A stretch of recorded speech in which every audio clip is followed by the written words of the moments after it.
Hello everybody, I'm Roxy and this is Recommend BS.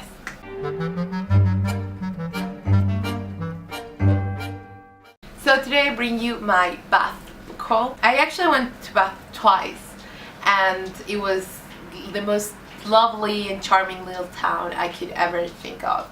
And it has some of the best bookstores ever, and one of them is Mr. B's Emporium of Reading Delights. The selection there is amazing and just the space is so cozy. Anyways, if you don't know what the hell I'm talking about, then you need to check out my two previous book hauls to be found on the eye right there. So I didn't separate this into anything else other than just like books that I bought in Bath. I went to Toppings, which is a great bookstore with a lot of great content, especially a lot of non-fiction. They also have a lot of signed copies, which is great if you look for stuff like that. I bought Baudelaire, like the Everyman library collection. This includes Flowers of Evil, which is why I bought it. I also bought there the Yellow Book, which is 91.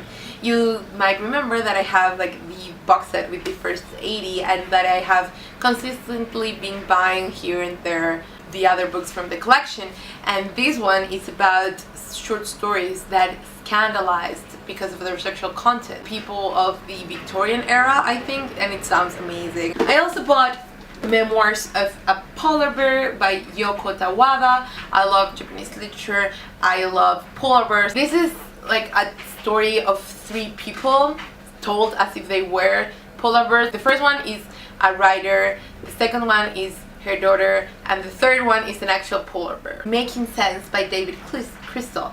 The subtitle is The Glamorous Story of English Grammar. And I actually got to go to the event where he gave a lecture, like a 45-minute lecture that went by like this. It was just so universal and resonated with me so much as an EFL teacher, and just I loved every second of it. David Crystal is so approachable, just funny and witty, and it really awoke like that linguist that is almost always there, but he made me realize how passionate I am about it, because he's so passionate as well. Evenings, and he signed the book and others. Before we go to Mr. B's Emporium, I got this at Bath Old Books, which is a second-hand store. It's not as cheap as some other stores, but it has some gems, and this was one of them. Charm Circle, Gertrude Stein and Company by James R. Mello.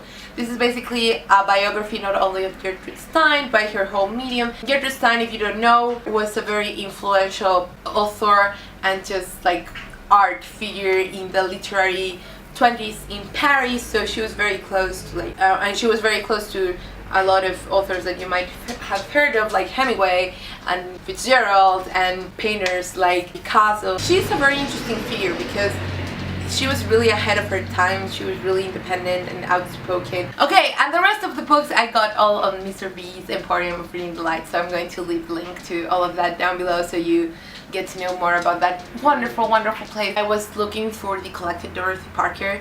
Not the collected, the portable. Oh my god, the portable Dorothy Parker. I found it there. It was staring at me from a shelf. I just saw it, grabbed it, I had to get it. It was just lovely. It's like the Penguin Deluxe edition. It has decal edges and flaps and comic strips. Dorothy Parker is a sass master. I just completely adore her. So I'm so happy. So Dreams and Shadows by C. Robert Cargill. A Dark Place to Be. Claims the subtitle. This was one of the shots in the dark of my entire purchase, because I had never heard about this, but it was just staring at me from a shelf and I had to pick it up. And I read the blurb here, and it's about a relationship, very urban, very like psychological, but it's told as a fairy tale, as a dark fairy tale. I don't know exactly what's going on, but it had a pull on me. Then I got Diary of a Mad Old Man by Junichiro Tanizaki. You know, I love these editions. They are so practical, cheap, and this was actually 50% off. So this is one of Tanizaki's best known work, I feel. It's about this man who is in his 60s and he starts like having a sexual reawakening, but not in a very like active way, much more in a psychological way. And he also starts like remembering experiences from his past, like that one encounter he had with an onagata, which is an actor that represents the female roles in kabuki theater, because you know women aren't allowed in kabuki theater. Then one that I've wanted for a long time and I finally got, The Collector by John Fowles. This is about a guy who collects butterflies, and he's very odd and withdrawn, and he kidnaps a woman, and that's all I know. I don't know if she like develops Stockholm syndrome or not, but I'm very interested. And the funny thing is that again at Mr. B's I found it on a coffee table. They had it on like a, well, it wasn't even a coffee table, it was like a corner table, and they had like a couple of glasses of water and the book, and I saw it twice. And the first day I thought, but isn't this like maybe someone is looking at it and it's going to buy it? But then the next day it was at the exact same spot, so I thought maybe they just have it here for someone to find it and get it, and I'm that someone, because I've actually been looking for this book. Not been looking because it's not hard to find, but I was like, I never bought it and I wanted it, and so now I have it and I'm very excited. So the beauty of Mr. B's is that you can really go there and sit down and say, you know, I'm looking for this, but I'm looking for recommendations. They will talk to you for however long it takes, and you can interact with other customers as well. They recommend you stuff non-stop, and they bring you the books and you can buy them or not.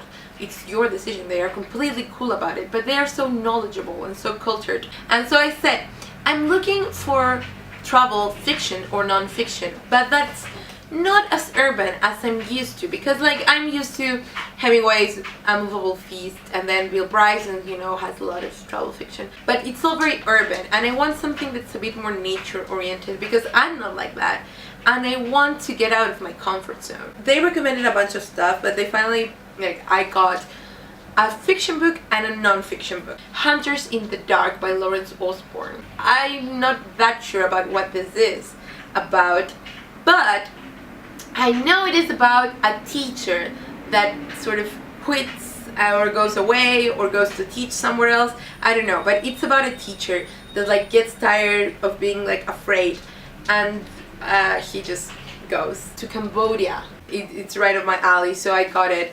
And then I also got A Single Swallow, following the migration from South Africa to South Wales by Horatio Clare. So this is a non-fiction book about a man who does exactly what the subtitle says. And again, I was told this was very beautifully written, and it's also very modern, but in a way that kind of like goes back to classic travel writing, and that's just exactly what I wanted.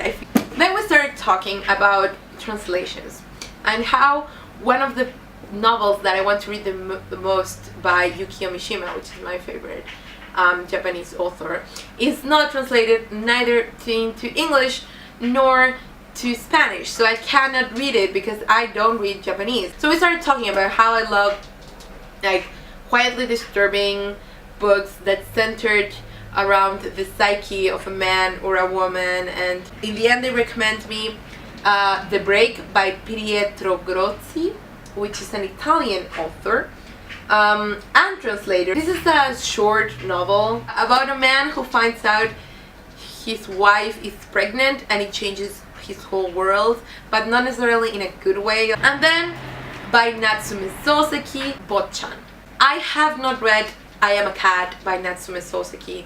That's the thing I want to read the most by him. I also have read some of his haikus, which are great. This really short novel, again, is about Botchan, who is a man, who is a teacher, who goes to teach at a school where his students are very odd with him, and they're very negative with him, and they pull pranks on him. I think that's the plot. Of course, I might be wrong because I haven't read any of these books yet. I've left a little book before we finish behind that I also got at Toppings, and this is The Secret Library, a book lover's journey through curiosities of history by Oliver Tierley. So this is very short and I don't want it to be misleading, so I'm going to clarify. This is basically a compendium of anecdotes throughout history regarding literature. It goes through classics, and of course some less known stuff. It's also beautifully packed and edited. Like, look at this. That was my bath book haul. I hope you enjoyed it. I hope you have enjoyed this process with me of seeing all the books I want to read. Honestly, I don't want to go to college anymore. I just want to sit down and read. Leave a comment down below discussing the books. Have you ever been to Bath or London or, you know, anywhere with a great independent bookstore? That's great. Oh, recommend me your favorite independent bookstore. That's something to do. Maybe if I ever go to that country or that state or that city, I'll be able to visit it, and that'll be great. And yeah, that's it. See you next time. I haven't and like framed in regards, like framed around, and then I got Diary of an Old Man. No,